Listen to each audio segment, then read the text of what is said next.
Good afternoon.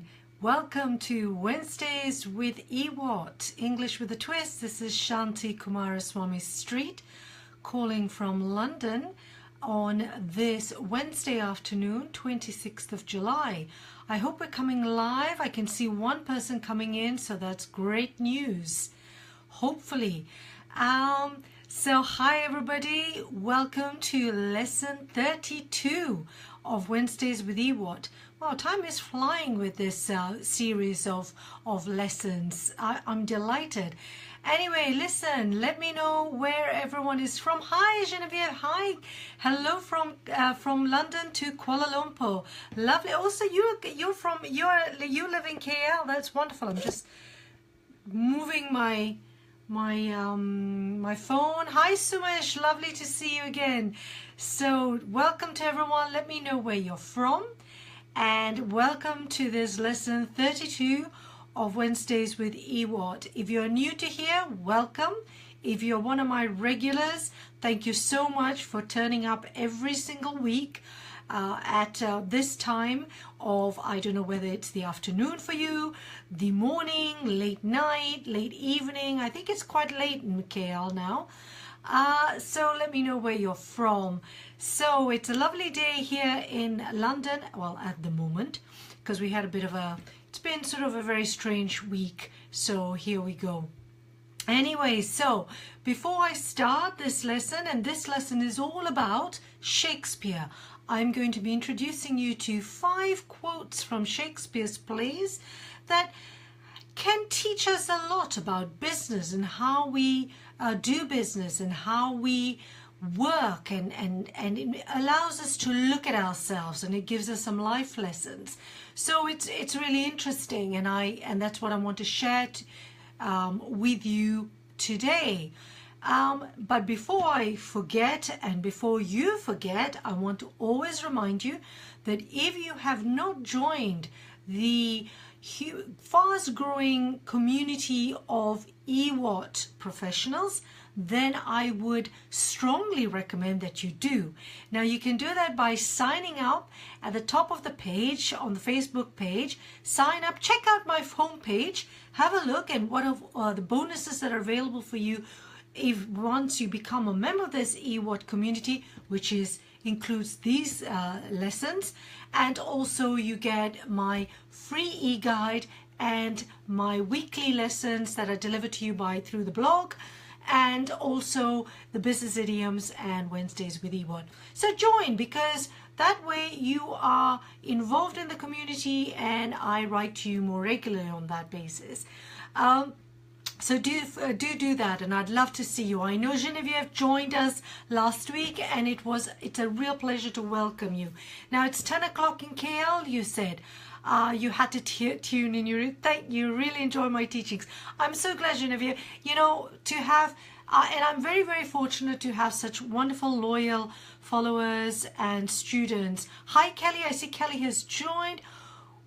Wamaima, I hope I pronounced that correctly. Welcome to the lesson.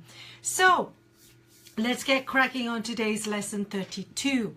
So as I say, I take it, and I'm going to assume that all of you have heard of William Shakespeare. Please put your hands up if you haven't. Shakespeare, of course, is the father of the English language. And he's written a number of plays. He's worldwide renowned in terms of lots of plays that he's written and have been acted throughout the world, translated throughout the world. Mamaima, I'm so glad I pronounced your name correctly. Whew, that was good, because there was one lesson we talked about pronouncing our names correctly. So Shakespeare, I don't know whether you studied Shakespeare at school. Certainly if English is your mother tongue, then Shakespeare is, as I say, a father of English literature, and would be one of the poets that we'll be reading and studying. And I had to do that at school. I did Macbeth, I did Hamlet, I studied Measure for Measure, and As You Like It. Okay, teacher, you studied it at university? Yeah, so William Shakespeare, his plays are, you know, they are studied throughout the world. Now, I like Shakespeare, but I've always had my difficulty with Shakespeare. I don't know about yourselves, but I think the problem is the way Shakespeare's been taught at schools. You know, we read the books, we read the plays, when actually Shakespeare didn't write plays to be read. He wrote plays for us to hear them being acted by actors. Because if you think about when Shakespeare was born, when Shakespeare was living, which was 400 years ago, most of the audience that went to Shakespeare's plays were ordinary people like you and me. And yes, okay, you had the merchant class and you had the aristocrats, but they didn't read, they didn't write. So the only way you were going to understand those plays was by seeing the actors play out the plays. So much you've said, what's the difference between a play and drama? No difference at all. A play can be drama, can be comedy. Drama is what you describe a play. It could be a tragedy, could be a comedy, could be drama. So it's just one way of doing that. So Shakespeare's plays were very much to be acted out. And in fact, if you ever visit London, you will see the Globe Theatre, which is where, not the original Globe, where Shakespeare's actors were, but where we often go to plays and you can see how it's acted out. Now, today's class is not about discussing Shakespeare. If you've studied Shakespeare, if you've gone to his plays, if you're a fan of Shakespeare, you will know that through his plays, a lot of what he has to say through his characters still have a lot of validity in our lives today, in our modern lives. In fact, a lot of his quotes that he gave to his actors and actresses are very much very valid in today's society. You know, for example, I don't know what are your favorite and most memorable quotes from Shakespeare's plays. Of course, you got the famous Hamlet's "to be or not to be." So, you know, is this one way or the other? So there are a lot of questions he asks in his plays, and that's why they're so relevant, and so many different adaptations of his plays have gone on throughout the centuries. And now you have maybe modern interpretations or more traditional interpretations of his plays. Now, every April, I share a post with my readers, with my followers about Shakespeare, especially when we're celebrating his birthday, which is on the 23rd of April. And in the last couple of times, I wanted to reflect on what Shakespeare has to say about business. Did he have anything to say about business? The way we do business, the way we work. Because, of course, at the time that Shakespeare was writing, there was so much going on politically in the world, in Europe. And, you know, there's a lot of political intrigue in his plays, and especially the tragedies. In fact, on one post I wrote a few months ago, I looked at the role of leadership in business and looking at leadership in Shakespeare's plays and what he teaches us about what is a good and a bad leader. I'll share that sometime with you in another lesson. But in this one, so I wanted to look at what he has to say for us in business.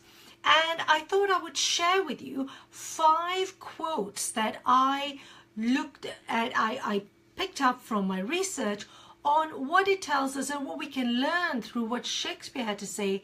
You know, if you think about it, you know, over 300 years ago, and what it still says about us as people, us as business owners, professionals, the way we conduct our lives, the way we conduct our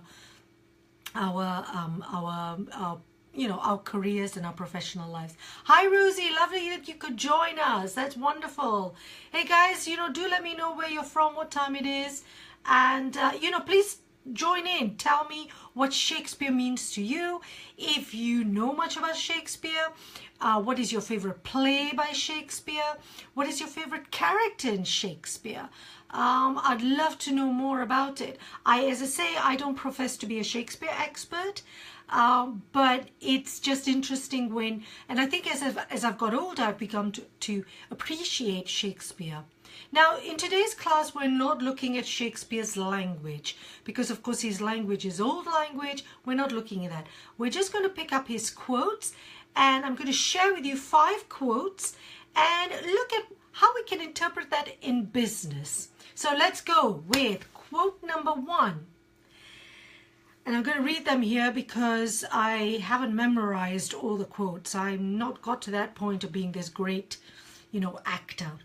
Macbeth, is that your favorite play? Oh gosh, I don't know how to pronounce your name because it's not in Roman letters. Sorry about that. But Macbeth, fantastic. Yes. So Macbeth, Lady Macbeth, which one? Very interesting.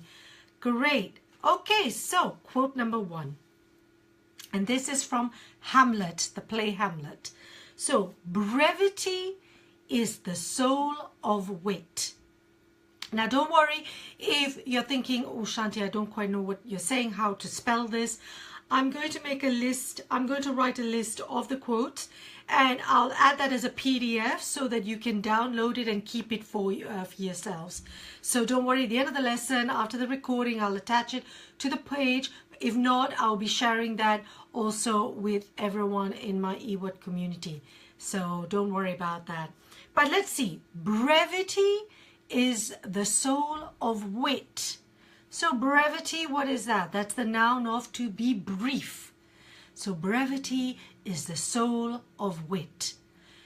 So what is he saying? And do you agree with that? Because what we're saying here basically is to be concise, to be brief is essential in life. And if you think about it in business, what have we been talking a lot about it? I've been talking about this in our writing. When we're talking, try and be as brief as you can. Now, probably a lot of people will laugh because I am half Indian, half Sri Lankan, as you know, and brevity I find very difficult sometimes because if I can use many words, I'll use them rather than shorten them. But really in business, we should stay concise. And here, Shakespeare through Hamlet is telling us that brevity is the soul of wit. Keep it brief, whether you're writing an email, whether you're presenting, whether you're sharing a message, whether you're talking to someone. If you have something important to say, keep it brief. Don't use too many words. So there you go. So it wasn't just us saying that. Shakespeare was even saying that all that time. So, and especially if you keep it brief, your audience and your readers are going to thank you for it. So, good one. Thank you very much, Will. I'm going to call him Will because he and I are great pals.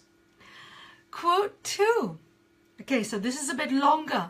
And quote number 2 is from Romeo and Juliet. Now, don't ask me which character said it because I wouldn't know. But okay, this is from Romeo and Juliet. Go wisely and slowly. Those who rush stumble and fall. So let me repeat that. Go wisely and slowly. Those who rush stumble and fall. What do we mean by stumble? If you imagine when you're running, maybe there's a bit of stone or whatever, and then you stumble. So you trip over. You stumble. So what is Shakespeare telling us in business? How could we interpret that in business? What do you think? What is he telling us? And I find this interesting because it is really true, isn't it? We're forever rushing, in particular in our lives now, and also in business, the way we want to run our businesses, we want to run our careers, we want to rush and rush. And we're going at breakneck pace. When I say breakneck, what we mean is that you run, and if you exit and if you fall, you could break your neck. So, slow down. And what happens is that when we're busy running, chasing that one success, then chasing another, then just keep going, we never take a moment to pause, to reflect and think about things. And what Shakespeare is saying, if you go slowly, you are going to be more wise. You're going to go wisely. So go wisely, go slowly.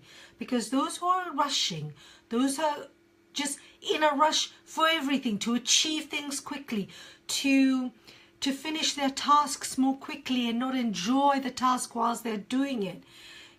Everything that they do is too much in a rush, that you never have that time and you're constantly rushing. And what also happens with business when you're rushing is you could make bad decisions. Because you're busy running, you could make a wrong decision, you make a bad decision, and you didn't have that time to reflect.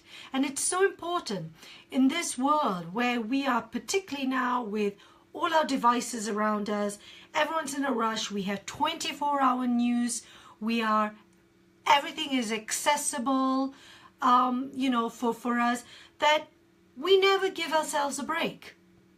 Yeah, and it's and that's why, and you just think, no, slow down and listen. That was 300 years ago. We haven't learned, have we? We seem to be continuing in this way. So what Shakespeare tells us, go wisely and slowly. Maybe that'll be good. Gold words about pausing. Absolutely. Yeah, Keiko, don't worry. No problem. You're late. We've only just started, and if you can catch up. So yeah. So I love that. So those who rush stumble and fall. Yeah. So imagine if you're catching that bus. If you're going to run and rush, you could fall, and that could put you back. So great tip from Will. Quote number 3. A bit longer, this one. Well, actually, same. Okay, and this one is from The Merchant of Venice. Anyone seen it? Anyone gone to see it at the theatre as a play or maybe a film, The Merchant of Venice? Here's the quote. How far that little candle throws his beams. Let me repeat. How far that little candle throws his beams. I just want to stop there for a minute because Rosie has just said, I was just talking about running for that bus, and if you run too fast and you could fall, but she says, well, you could miss that bus. Yeah, that's true. But is it so important if you miss that bus? There's going to be another bus that comes along. It all depends, doesn't it? There are some things that are worth running for, others not. The question is, we need to choose because we can't run for everything. Yes, I think Shakespeare's wisdom is beginning to affect me now. I'm feeling very, wise. Quote number 3, let me repeat it. How far that little candle throws his beams. What does it mean? So you've got this little candle. You imagine a candle flickering. And if it's dark, in those days you didn't have electricity. And the light of that candle is throwing out its beam. It's beaming out its light. And what does he mean in business? So let's see how we could interpret this. Imagine, I'm sure all of you do this, and I do this always, right? We have a lot of tasks. We do a lot of things. We have this now long to-do list. We create all our lists every day, every evening, every week, every month, and we have a schedule. We know exactly what we want to do, or maybe, yes, maybe whatever, but you have this all written out. And you've got this all written out. And you're busy doing it, and you tick one, and you tick the other, and you tick this. But here's the thing, we keep doing this, and we keep working on it, and then sometimes, you finish at the end of the day. Do you have that moment sometimes you just think,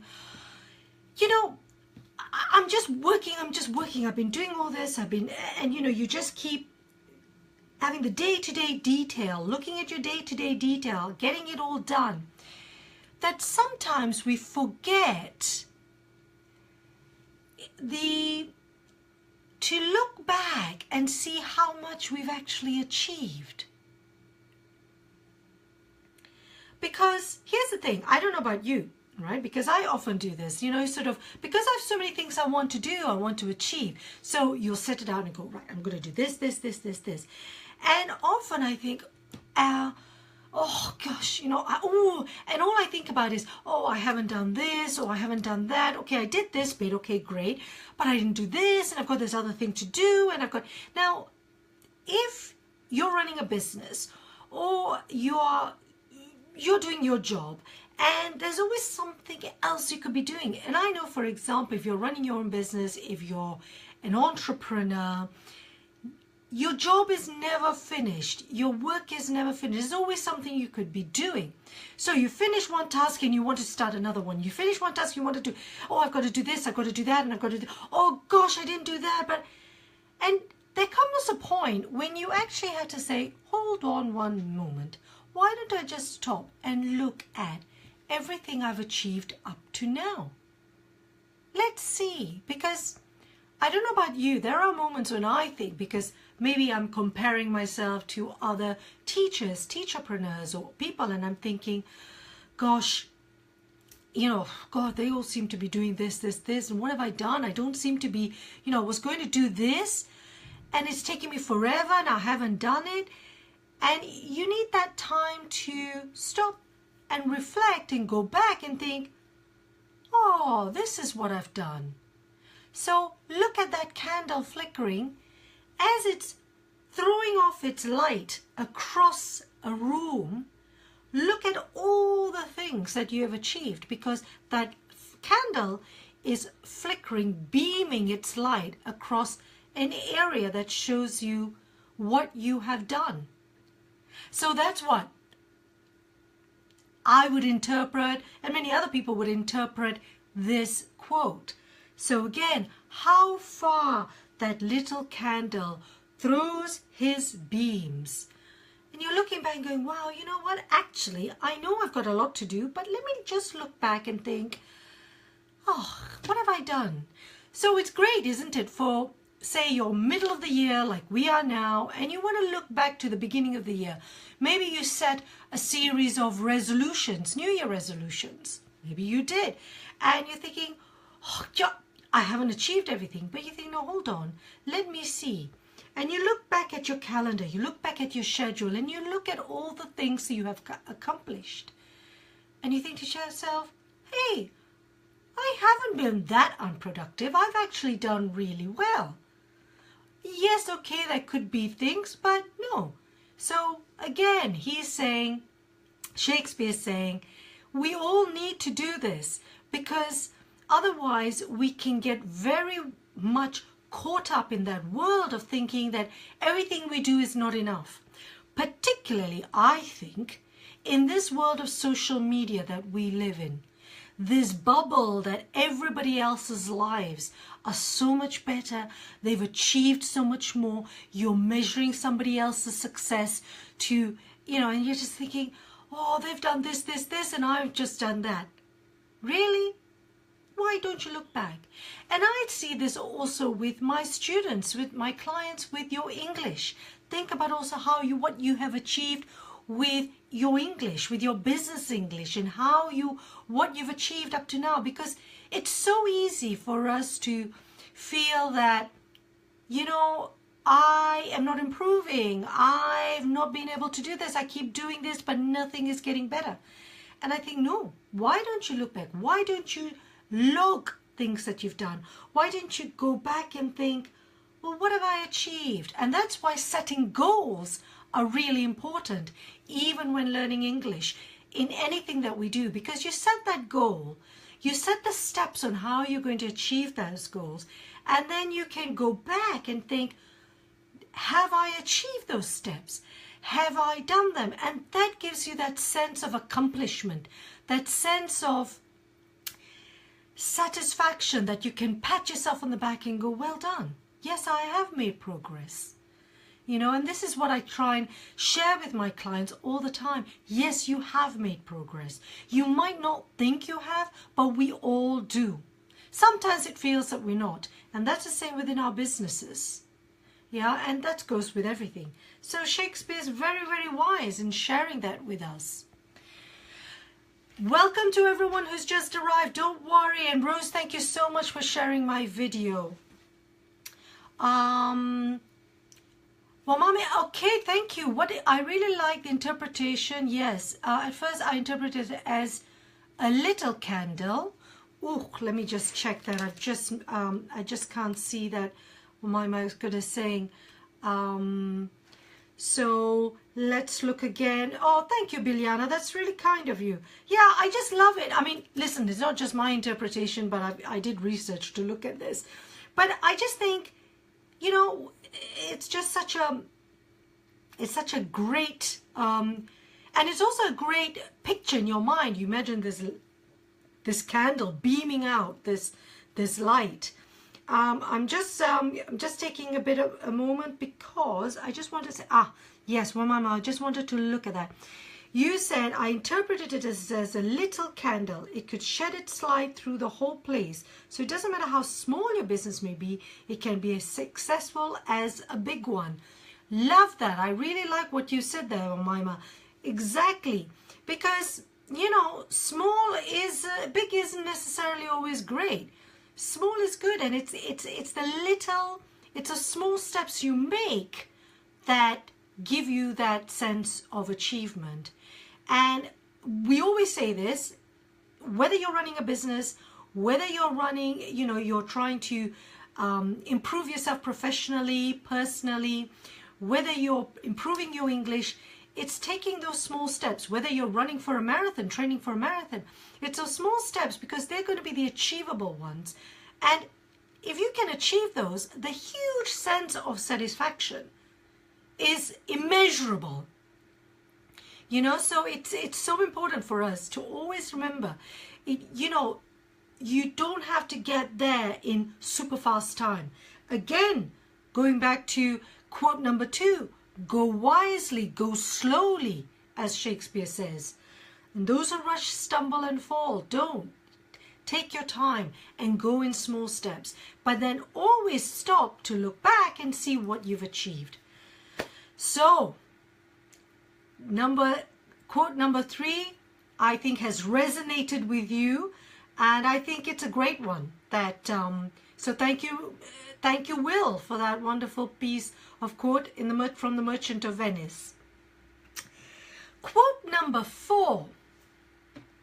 Again, we have the same theme, and I think Shakespeare is giving us a similar theme in a lot of his plays. Now, quote number 4 appears in Othello.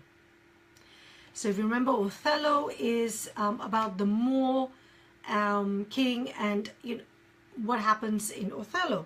Now, here's the quote. How poor are they that have no patience? What wound did ever heal but by degrees? Let me repeat that. How poor are they that have no patience? What wound did ever heal but by degrees? Yeah, so how poor are those people that have so little patience? Yeah, because, so why? And what is the next point? What wound? So what's a wound? You cut yourself, you fall down, you will have a wound. If you imagine you hurt yourself, you've been cut. If you think about our skin, how does it repair? How long does it take? And here, the person saying this, you saying this quote is like, what wound did ever heal but by degrees? Do you know any skin wound you've ever had that healed, got better, quickly. I never. I remember years ago, through an operation, I suffered from my skin died, and I had an area of skin that had to regrow. And that took months. And I remember the nurse telling me, and you get so irritated, you're so impatient. I said to the nurse, gosh, it's taking so long. And she said to me, yes, it does. The skin has an incredible, just like the body has an incredible power to heal, but the skin takes a long time to heal. But gradually it does over a period of time, and then towards the end, it suddenly heals very quickly. But you need patience. And it's the same with, our bodies. If any of you have ever had illnesses, or you have moments where you are suffering, then the body takes a long time to heal. And here Othello is telling us, what wound do you know that has healed quickly? Every wound has always taken a while. So how poor are they that have no patience? Because, and here I very much share this to do with growing a business, improving your English, improving anything, developing ourselves. Because of this really fast way we lead our lives, the way we want everything, we want success, we want results fast. And in business, businesses want us to be to achieve results quickly. People expect results very quickly. Rosie, you're old and impatient. No, impatience has got nothing to do with age. I think everyone is impatient. I know I am, and but it, how I see it is that I know that in business, when I was in business, and certainly in the world of finance, you, for example, have an investor, they invest with a portfolio with you, and they want to see results. They want to have investment returns. They want to be making money quickly. They want to be making a profit quickly. So what happens is that businesses then maybe take shortcuts, or they take risks to achieve those results that their shareholders, their investors are expecting. And there's this huge rush to think that everything has to happen fast. We look at successful entrepreneurs, or what we think are successful entrepreneurs, and we think they have achieved their success overnight. And no, they haven't. They haven't achieved their success overnight. It's taken them sweat, tears, and months and years of hard work to get there. But the thing is, though, if I said to you, listen, or people say to me, Shanti, how can I improve my fluency? How can I improve my pronunciation? How can I improve my confidence? How can I become a more confident communicator in English? And they ask me all this, and I think I always say to them, with perseverance, with hard work, and with a little at a time. Now, if I said that to you, most people think, I need a quick fix, right? It's like a diet. You want to lose weight, you want to lose weight quickly. The fact that maybe it's taken you 2 or 3 years to put on your weight, because it's taken that long for your body to get to a particular level, you suddenly want to lose weight in 3 weeks. We're bombarded with marketing, doesn't it? Learn a language in 6 months, be fluent in 3 weeks, be this, be that. And you think it's not possible. It's possible if you break it down in little steps. Good things will come for those who are patient enough. Keiko, very good. People always say good things come to those who wait.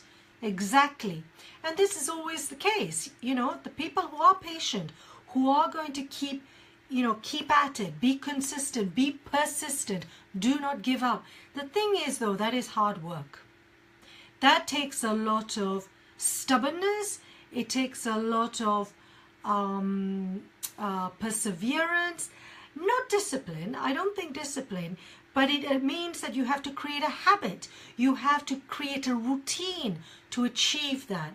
And many people find that really hard to develop a routine. Take, for example, if you want to lose weight or you want to become fit and healthy, it takes a routine, a certain routine. You have to keep doing it. And it's the same with English. When my clients say to me, Shanti, how do I go? I'm thinking, well, how often do you practice your English? Oh, well, no, I don't listen to English every day. I don't read little. I'm thinking, so what exactly are you going to achieve? How do you think you're going to improve? You have to decide, yes, I'm going to do this, and this is how I'm going to do it. And put together a plan of how you're going to achieve it. Because nothing's going to happen miraculously, and it's going to take time, because everything in life, as we say, everything good in life happens to those who wait. And sometimes it's not going to be maybe the results immediately that you want, and it's really frustrating, but it is something that we can learn from and then decide, okay, that didn't work, let me try another thing. In business, if you look at the successful entrepreneurs, you look at how you have developed professionally, there will have been mistakes you made, and then you think, okay, well, don't give up, let's try it a different way, let's do this. Because the end goal is still there. You still want to improve something, you still want to build a business, you still want to do whatever it is you want to achieve. But the getting there needs to maybe change, maybe you have to be prepared to change your way, to turn around. So remember that wound. No wound ever healed quickly. What wound did ever heal but by degrees? So slowly, you have that pain. Imagine, we talk about pain. So what is your pain? Take it, for example, it's English. My pain is I feel inadequate when I'm talking to my colleagues in English. I feel this and that. And you think, okay, so how are we going to overcome that? What are we going to do? Let's put a plan in place and let's execute that plan together. Let's do it together. Let's get to that point. But it's going to take you to go from A to Z. That means 26 steps. That's just how it is. But you can do it. Sometimes you'll fall back. Sometimes you'll take 2 steps forward. That's just how it is. Now, some people give up. Other people don't. And the people who don't give up then eventually see the results. If you give up, maybe it's not the right time for you. That's fine. But just know that that's what it is. So I think that Shakespeare's quote here through Othello is perfect. I love that whole point about the wound. Because what is your pain point? And think of that pain point and think, how quickly would that take? It's going to take a while. So what am I going to do with a wound? What happens when we have a skin wound? We look after it. We nurture it. We, put it creams, give it treatment. We do everything. So we look after it, and over time it gets better. I think that's a perfect metaphor that Shakespeare shares with us. So there you are. So that is quote number 4. Finally, quote number 5, we are looking, and I've got to remind myself, is what we had at the beginning when I was telling you about this class, which is Ophelia in Hamlet. And what does she say? We know what we are, but know not what we may be. So let me repeat that. We know what we are, but know not what we may be. True, we know who we are now, but do we know what we're going to be? Maybe we know who we want to be, or what we want to be, what we want to achieve. We all know that. Maybe we don't. Maybe that's where we need to think, so what are we trying to do? Why do we want to do this?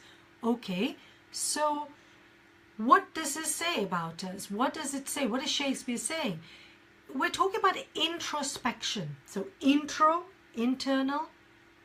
inspection. So you're inspecting yourself.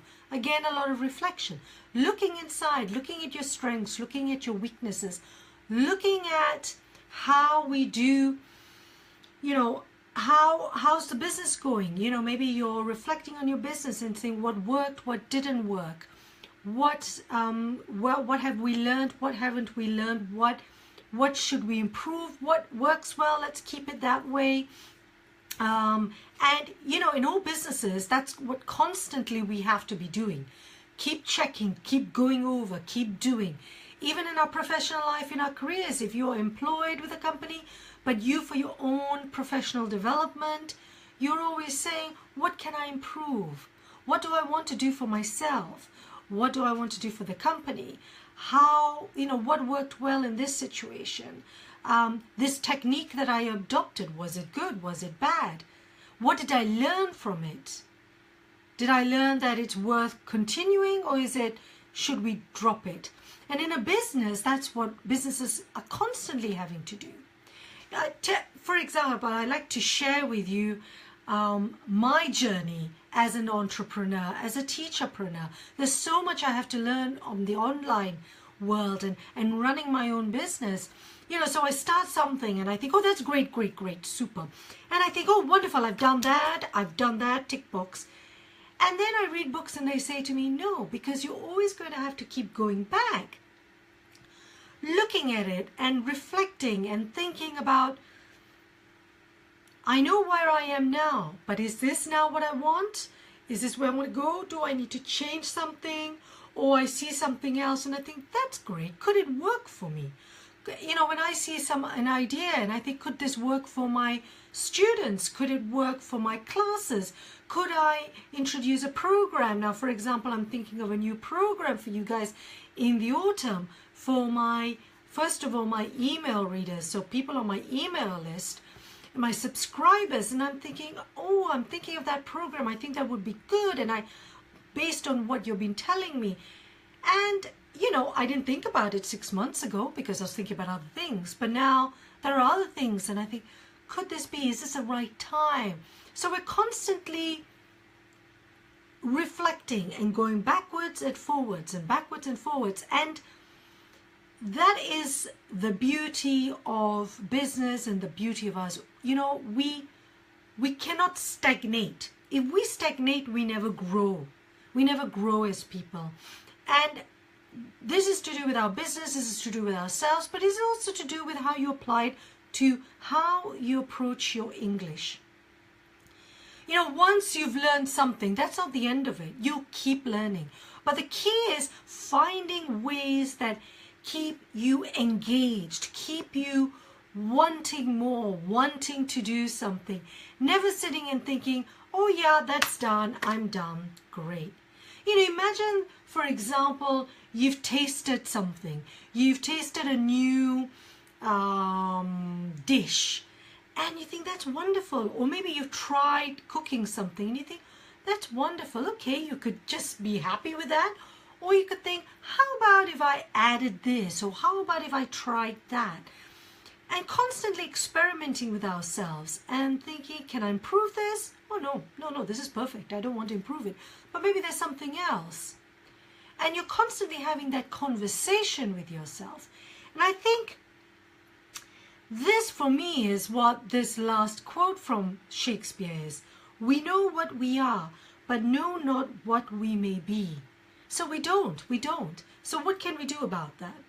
Is constantly reflecting, constantly thinking about how we could improve, or if there's nothing to improve, but how could we change things just to make life more interesting, you know, so that you're constantly doing things. You know, there's so much out there. And, you know, in the world that we live in now with online, there's so many resources that we can use. And always thinking, what would be a good way? How could we adapt? How could we do? So I think, you know, imagining that how Shakespeare wrote these plays over 300 years ago, and yet so many of his quotes, and I've only taken 5 here, have so much meaning for us in our lives, in our businesses, in our professional lives. The way we approach our life, our business, our English learning, me, for example, how I run my business, how I want to improve as a teacher, as a business, what I want to offer you, you know. So it's always, it's exhausting, and there are times when I think, okay, I've got to switch this brain off, but it keeps you alive. It reminds you about what is good about everything, about, you know, things around you. So, you know, I'm getting very philosophical here, and we shouldn't get too philosophical, I think. I mean, you know, it's good for, but, you know, midweek, that's enough, isn't it, for a Wednesday? So let me recap those 5 quotes. As I said to you earlier, I will be sharing this. There's a lot of silence on this chat box. I'm hoping you've all still with me. So first of all, quote number 1.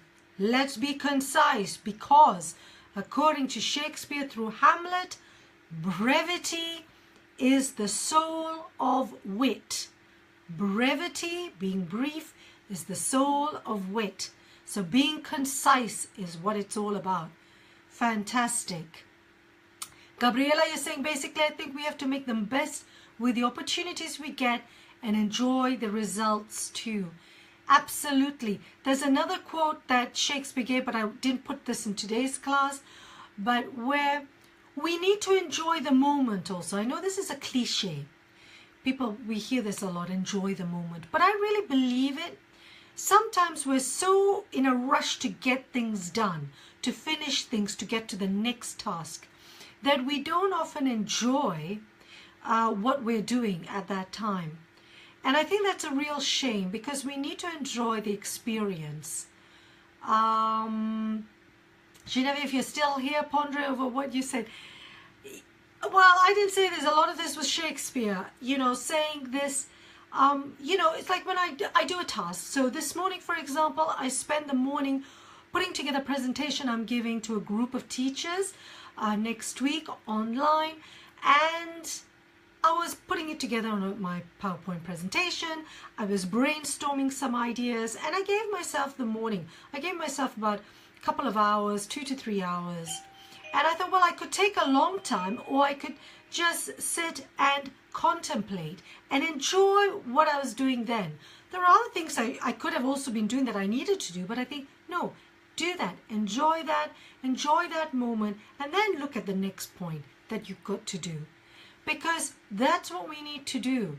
I'm reading this really interesting book called The One Thing, and it talks about how we need to focus on one thing at a time, because headline, we cannot multitask. We're not able to. Women, men, we cannot multitask. We should do one thing at a time, because that allows us to focus much more. Okay, so quote number 1, let me repeat. Brevity is the soul of wit. We need to be concise, because conciseness is good. And so concise in our emails, concise in our message, concise in our communication. Number 2, from Romeo and Juliet. Go wisely and slowly. Those who rush stumble and fall. So what are we saying here? Slow down, people, because the more we keep rushing, we don't savor that moment, and we can also make bad decisions in our lives. So go wisely and slowly. Thank you, Mr. Shakespeare. Those who rush will stumble and fall. Quote number 3. How far that little candle throws his beams. We cover that a lot today, and I think you all agree. We need to, every now and again, look back at all our achievements and accomplishments and see how much we've achieved in our busy lives, because we will have done a lot. Even if it looks small, it's not, because they soon accumulate. Think of your domino effect, and it all comes out. Number 4, how poor are they that have no patience? What wound did ever heal but by degrees? So what wound healed quickly? No wound, no skin wound heals quickly. It takes time. So everything that's good takes time. Don't be impatient. Take it, being impatient is not the same as wanting and being persistent and never giving up. But we need to exercise patience. I'm as guilty as anyone. I'm always trying to rush. I need to do this, I need to do that. But then I get anxious.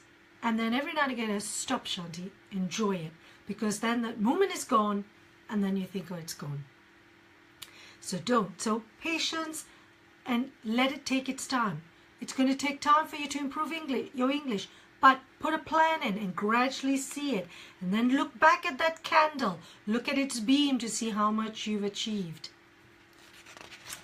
And finally, we know what we are, but know not what we may be. Spoken by Ophelia in Hamlet.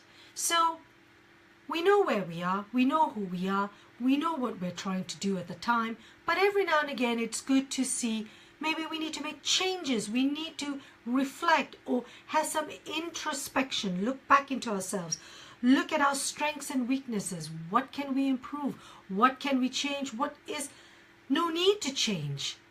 So that gives us that moment of constantly improving for ourselves and saying to ourselves, okay, so this is good. What else can I do? No, this is great. Let me change. Because it keeps things exciting. There's so much to learn. There's so much to do. But at the same time, not to take on so much that we cannot cope. And then it all becomes too much. We're all rushing. Then we will stumble and fall. So as Shakespeare says, go wisely and slowly. So there you go, my wonderful, wonderful EWATers. I hope you've enjoyed this lesson 32 of Wednesdays with EWAT. Thank you so much for joining me here. I really enjoyed going over these quotes because I thought that he has so much resonance, validity, what Shakespeare has to say even now to ourselves. And I think, part of my job part of how I am as a teacher, as a coach, is I like to empower my students, you're all adults, is how we approach our learning, our professional development, and our learning of English is all about how we see ourselves and, how we decide what our goals are going to be and how we're going to get there. And my job a lot of the time is just encouraging you to not give up, but to also accept that certain things, good things, take time and they will be achieved. But then don't be afraid to change things, to try different things and do it. But always, always with the idea of looking at your strengths and weaknesses, always reflecting, but do not be in a rush. And just just reflect as much as you can, because in this day and age we do not reflect enough. But also do not compare yourselves with everybody else. You are unique. You are the only person that can do it. It's very tempting to compare. We all do that. But you have to say it. Now Rosie's saying, I'm interpreting quote number 5 as the future is unpredictable. No, well, yes, the future's unpredictable, but I don't see it as that way. I see it as my interpretation for this is that we don't know what we may be. But what I mean is, yes, we don't know, we could have a plan now, but for me, it's a question of introspection and thinking about accepting that we might need to change our paths and not to be afraid to change as we go along. Because yes, we don't know what it's going to be like. I have an idea at the beginning of a year of where I want my business to go, where I want to go, where I want my teaching to go, and what I want to offer. But then as I'm going along, things suddenly change. Now I could either go, oh my God, what did I do? It was horrendous. Everything I've done up to now is useless. There's no point. Or I could take it that, okay, up to now I've learned a lot. Now let me steer it in a different way so that I can use what I've learned to then steer it in the way that I want to go now. And it's the same with learning English. You might think, oh, up to now it's been useless, I'm not learning, I'm not doing, and it can get frustrating, and then you think, no, up to now you've achieved this. Look at that candle, think back of your candle, and then think, now what is the next step for me? What would be good for me? What should I be doing now? Where do I go now? Because things change in your circumstances, things change in your business, things change in the way you look at things, things change in your situation. And so we need to adapt. It's the adaptability. Yes, life is unpredictable. Our future is unpredictable. So the key is, how adaptable are we? And those who adapt are the ones that will thrive in the future, because you're not afraid of changing, because change is inevitable and we need to embrace it in whatever little way we have to do it. So thank you so much, everyone. As I said earlier, if you're still with me and you've not subscribed to join the EWAT community, I'd love you to do so, to join that community so that you're part of that group of, my growing community, where you'll then get all my other bonuses with that. So, please do sign up, and I will see you next week for lesson 33. I will give you a list of these quotes, and share with me, please, your thoughts on these 5 Shakespeare quotes and what you think, and also your journey, your in English and your professional development. What are your pain points? How do you feel? And where are you at? And what insights and what have you learned? Because at the end of the day, sharing is caring, and sharing is also empowering. Because it's only through sharing and realizing that you're not alone that it helps us to feel courageous, feel brave, that we can keep going. So, ciao for now, folks. I will see you next Wednesday, which is the 2nd of August. Sorry, I'm just looking at the calendar in case you're wondering. The 2nd of August for lesson 33. And I've got great tips for you there, because I've been asking a number of my fellow teachers on lots of tips on looking at how to improve your speaking ability. So I'll be sharing with you next week. In the meantime, this is me, Shanti Kumaraswamy Street from English with a Twist, EWAT, saying ciao for now. Good luck with your English. Keep going. Don't give up. And I hope you have a wonderful week. And I'll see you next week. Ciao.